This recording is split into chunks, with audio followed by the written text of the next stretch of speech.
نماز کا فائدہ صرف آخرت میں ہی ہوگا؟ نہیں، اللہ نے اس کا فائدہ دنیا میں بھی رکھا ہے۔ آج ذرا ایکسرسائز کو تھوڑا سا چیک کیجئے، جو سائنس اور پتہ نہیں کون کون لوگ جو ایجاد کر رہے ہیں، وہ سیم وہی ایکسرسائز آہستہ آہستہ آ رہی ہیں جو نماز پڑھنے کا طریقہ۔ اور اللہ کے رسول کے فرمان کتنا پیارا ہے، علیکم بقیام اللیل فإنہ دأب الصالحین قبلکم وہی قربۃ الی ربکم ومکفر للسیئات ومنہات للآثام ومطردۃ للداء عن الجسد۔ رات کی تہجد لازم پکڑو، یہ پہلے نیک لوگوں کا شیوا ہے، اس سے گناہ معاف ہوتے ہیں، بلکہ ایسی انسان کے اندر طاقت آتی ہے کہ گناہوں سے انسان بچ جاتا ہے۔ آگے لفظ کیا ہے؟ وَمَطْرَدَةٌ لِلدَّاءِ عَنِ الْجَسَدِ، اس سے انسان کی جسمانی بیماریوں کو اللہ دور فرما دیتے ہیں۔ اتفاق سے حدیث تو آئی ہے، ریاض کے اندر ایک ڈاکٹر ہیں خالد الجبیر،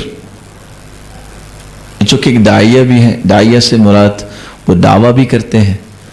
تو کہنے لگے کہ میرے پاس ایک عورت آئی اور کہنے لگی کہ جب سے مجھے شعور ملا ہے آج تک مجھے سکون سے نہ نیند آئی ہے نہ چین آیا ہے۔ اچھا پھر؟ میں نے کہا ایک کام کر لو، علاج بعد میں کروانا۔ جی کون سا کام؟ کہ 8 دن رات تہجد پڑھو اور سورۃ البقرہ پڑھو۔ حدیث میں آتا ہے اقرأوا سورۃ البقرہ فإن أخذها برکہ وترکها حسرہ۔ سورۃ البقرہ پڑھو، اس میں برکت ہی برکت ہے، اس کو چھوڑنا حسرت ہے۔ اس نے کہا واللہ صعب، سورۃ البقرہ اور تہجد میں بہت مشکل ہے۔ میں نے کہا یہ مشکل نہیں ہے کہ آپ کو پریشانی ہے؟ کہا یہ تو اس سے بڑی مشکل ہے۔ آخر مطمئن ہو کے وہ چلے گی۔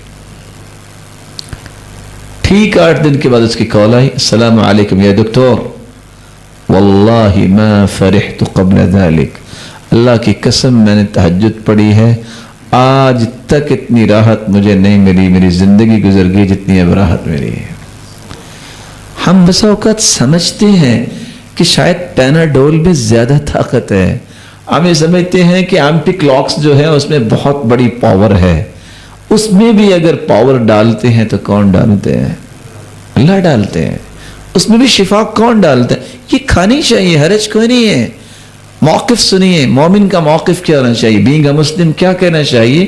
علاج کرواؤ، تداووا ولا تتداووا بحرام، علاج کروانا سنت ہے، لیکن حرام چیز سے علاج نہ کرواؤ، کیونکہ ان اللہ لم یجعل شفاء امتی فیما حرم علیہم، اللہ تعالیٰ نے حرام چیز میں شفا نہیں رکھی، اللہ نے حرام چیز میں شفا نہیں رکھی۔ رسول اکرم صلی اللہ علیہ وسلم نے جو صحابہ کو بات سمجھا دی ہے اس سے بڑی کوئی حقیقت نہیں ہے۔ علاج کرواؤ، بچھو کسی کو کاٹ لے، یاد ہوگا آپ کو قصہ صحیح بخاری کا، قبیلے کا جو چودھری صاحب ہیں اس کو بچھو نے کاٹ لیا۔ اب وہ آئے صحابہ کے پاس، هل عندکم راق، کوئی ہے کوئی دم کرنے والا؟ کاٹ دم تو کریں گے پر اب شرط لگا کے کریں گے، تمہارے پاس گئے تھے تم نے مہمان نوازی نہیں کی، اب ہم بھی اتنی بکریاں لے کے تم سے کریں گے، طے کر لی۔ اور صحابی نے کیا کیا؟ صرف سورۃ الفاتحہ پڑھی، وَكَأَنَّمَا نُشِطَ مِنْ عِقَالٍ، اس طرح درد دور ہو گئی جس طرح کوئی گرہ بندی تھی کھل گئی۔ سوچنے کی بات یہ ہے کہ اگر بچھو کاٹ لے تو سورۃ الفاتحہ پڑھ کے آرام آ سکتا ہے تو سر درد آرام نہیں آ سکتی اس کی فاتحہ کے ساتھ؟ وہاں ہماری ٹاپ پریورٹی پہ پیناڈول کیوں ہے؟ میں منع نہیں کرتا، اب لینی چاہیے، لیکن یقین کچھ دین اور عبادت اور قرآن کے ساتھ بھی بنانا چاہیے۔ رسول اکرم صلی اللہ علیہ وسلم نے فرمایا ہے تہجد سے جسم کی بیماریاں ختم ہو جاتی ہیں۔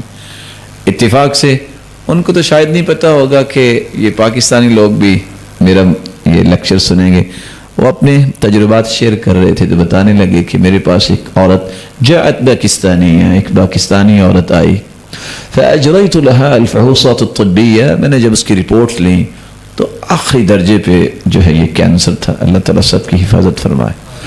تو میں نے کہا چلو دیکھ لیتے ہیں، آج تو نہیں، میں ہفتے کو آپریٹ کروں گا، لیکن آپ کو 2 دن انتظار کرنا ہے۔ لیکن صورتحال یہ ہے کہ گنجائش نظر نہیں آ رہی، لیکن خیر آپ آ جانا۔ باپ نے جب یہ بات سنی، اس نے حرام سے ٹکٹ لی، مکے پہنچ گیا، ریاض کی بات اور مکہ۔ ہفتے کو نام بولا، پیشنٹ ہے نہیں۔ انہوں نے سوچا شاید آئی قضا لے چلے، شاید اللہ کے پاس چلی گئی۔ 8-10 دن کے بعد دوبارہ سے اسسٹنٹ نے فون کیا، یا دکتور جات پاکستانی ہے۔ ڈاکٹر صاحب وہ پاکستانی عورت آ گئی۔ میں نے کہا ہاں جاءت، اس کی تو حالت یہ تھی۔ میں نے بلایا، فأجريت لها الفحوصات الطبية، میں نے دوبارہ اس کی جب سارے کے سارے رپورٹ لیں، واللہ ما بها شيء، اللہ کی قسم کینسر نام کی چیز ہی نہیں تھی۔ میں نے پریشانی سے پوچھا یہ کیا کیا تم نے؟ کہا اس کے باپ نے جب آپ نے کہہ دیا کہ صورتحال یہ ہے، ہم نے آرام سے ٹکٹ لی، طواف کرتے تھے، زمزم پیتے تھے، حدیث سنی ہوئی ہے، ماء زمزم لما شرب له، جس نیت سے زمزم پیا کرو اسی نیت کو اللہ تعالیٰ پورا کر دیتے ہیں۔ زمزم پیا ہے، اللہ تعالیٰ نے اس میں شفا ڈال دی۔ بعض اوقات ہم یہ سمجھتے ہیں کہ یہ ہمارے ہاتھ سے بنی ہوئی چیزوں میں زیادہ شفا ہے، یہ میرے لیے زیادہ مناسب ہے۔ رب کے فیصلوں سے بڑے تو فیصلے کسی کے پاس نہیں ہو سکتے۔ کیا ہم سمجھتے ہیں کہ روزے کا فائدہ صرف آخرت کے دن ہی ہوگا؟ اس تہجد کا فائدہ، روزے کا فائدہ آخرت کے دن ہی ہوگا؟ ہر شخص یہ چاہتا ہے کہ میری فیکٹری، میری شاپ، میرا ڈیرا، میرا آفس دنیا میں معروف ہو، لوگ کہیں کہ یہ کام سب سے اچھا کر رہے ہیں۔ اس کام کو حاصل کرنے کے لیے بھی تہجد کام دیتی ہے۔ آپ اگر کہیں کہ میری بات کی کوئی کاٹ نہ کرے، میری بات سب پسند کریں، میری بات جو ہے لوگوں کے دلوں میں اتر جائے، اور جب میں بات کروں تو کوئی اس کی مخالفت نہ کرے، یہ چیز حاصل کرنے کے لیے بھی تہجد کام دیتی ہے۔ اور قرآن مجید نے اس کے بارے میں وضاحت دی ہے، إن ناشئة الليل هي أشد وطئا وأقوم قيلا۔ إن ناشئة الليل، رات کی تاریکی میں اٹھ کے اللہ کے سامنے کھڑے ہو جانا، اشد وطئا ووطاءا، اس سے مضبوط دل والا کوئی انسان نہیں ہوتا جتنا تہجد گزار ہوتا۔ 1400 سال کی تاریخ اٹھا لیں، دشمن اور کافر کے سامنے پہاڑ کی شکل میں اگر کوئی کھڑا ہوا تو وہی شخص کھڑا ہوا ہے جو تہجد گزار رہا۔ وَأَقْوَمُ قِيلًا، اقوام اس میں تفضیل ہے، سپرلیٹو ڈگری، بات جس کی سب سے اوتھینٹک، ریلائبل، جس کی کوئی کاٹ نہ کر سکے، یہ وہی شخص ہے جو تہجد گزار ہے۔ یہ 2 انعام اللہ تعالیٰ نے قرآن مجید میں بیان کیے ہیں۔ دنیا بن رہی ہے اس عبادت سے، آخرت تو بنے گی